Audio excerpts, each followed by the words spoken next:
Welcome everyone, I'd like to show you how to force restart your Nintendo Switch. This tutorial will work regardless if your Nintendo Switch is frozen or not.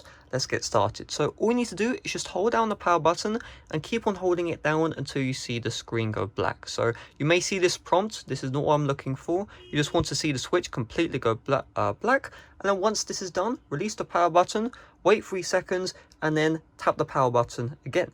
And you should see the Nintendo logo, and now your Nintendo Switch is restarting. So give it a little bit, you'll see the Nintendo Switch logo, then it will bring you back to the home screen, and hopefully if you needed to force restart to fix some freezing issues, those issues should be fixed. So hopefully this video helped you out. If it did, make sure to smash like, subscribe for brand new. On the end screens right now there should be a playlist, check it out right now. It has a bunch of tips and tricks for the Nintendo Switch which you may not know, so I recommend you check out that playlist on the end screens right now. If you don't see the playlist on the end screens, it should be in the description down below.